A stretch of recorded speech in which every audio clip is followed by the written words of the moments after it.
वराडी खिचडीसाठी इथे मी 1 वाटी तांदूळ आणि अर्धी वाटी तुरीची डाळ स्वच्छ निवडून आणि धुवून मी इथे ती ठेवलेली आहे।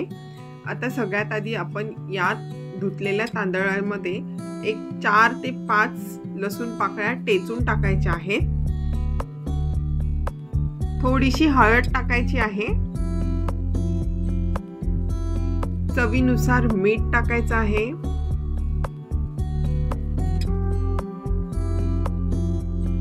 आणि आता यामध्ये मी गरम पाणी टाकणार आहे। हे उकळलेलं पाणी आहे आणि ते आता यामध्ये टाकायचं आहे। हे साधारणपणे 3 वाट्या पाणी मी इथे घेतलेलं आहे।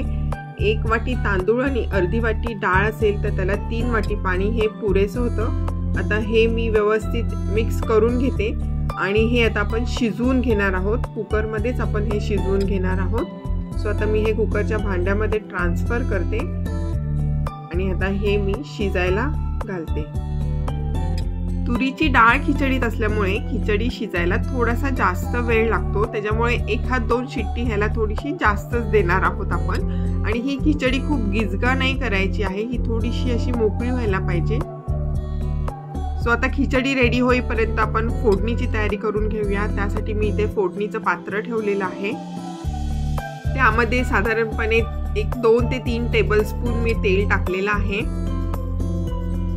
मोहरी टाकलेली आहे। थोडासा हिंग टाकायचा आहे आणि छान खमंग फोडणी तयार करायची आहे। फोडणीमध्ये हळद घालायची गरज नाहीये। आता यामध्ये मी साधारणपणे 4 ते 5 लसूण पाकळ्या बारीक चिरल्या आणि त्या मी या फोडणीमध्ये टाकलेल्या आहेत आणि मस्त अशी खरपूस त्या भाजेपर्यंत मी हे गॅसवरती ठेवणार आहे। सो तुम्ही बघू शकता लसूण कसा मस्त छान खरपूस भाजले गेलेला आहे आणि खमंग अशी आपली ही फोडणी आता रेडी झालेली आहे। ती एका वाटीमध्ये मी काढून ठेवते। आत्ताच या फोडणीचा वास खूप सुंदर येतोय। आता इथे मी 2 ते 3 मिरच्या, तुम्ही तुमच्या आवडीप्रमाणे मिरच्यांचं प्रमाण ठेवू शकता। मी इथे 3 मिरच्या घेतलेल्या आहेत, त्यांना असं याप्रमाणे मध्ये आपण कापणार आहोत आणि ह्या मिरच्या आपण छान तळून घ्यायच्या आहेत। एकदम कुरकुरीत तळतो ना तशा ह्या तळायच्या आहेत। सो आता मी ह्या मिरच्या तळून घेते।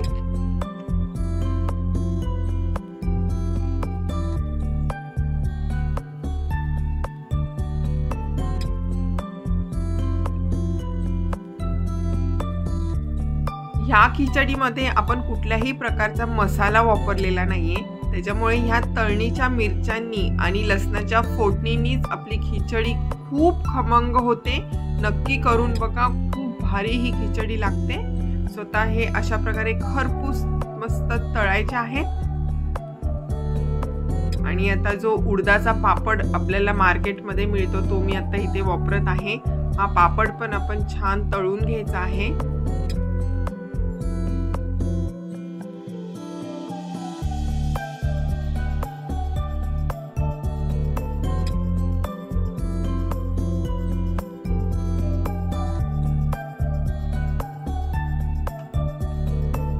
आता माझं पापड पण तळून झालेले आहेत, फोडणी रेडी आहे, मिरची तळून झालेली आहे। आता जी खिचडी आहे ती मी एका प्लेटमध्ये अशी या प्रकारे काढून घेतलेली आहे आणि त्यावरती मी आता ही फोडणी टाकणार आहे।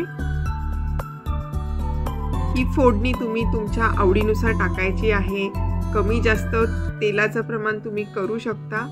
सो मी आता इथे ही थोडासा 1 वाटीभर भात घेऊन मी त्याच्यावरती थोडीशी फोडणी घातलेली आहे। आता फोडणी घातल्यानंतर जो पापड आपण तळून ठेवला आहे तो अशा प्रकारे हाताने कुचकरायचा आहे आणि असा कुचकरून मस्त घालायचा आहे त्याच्यावरती।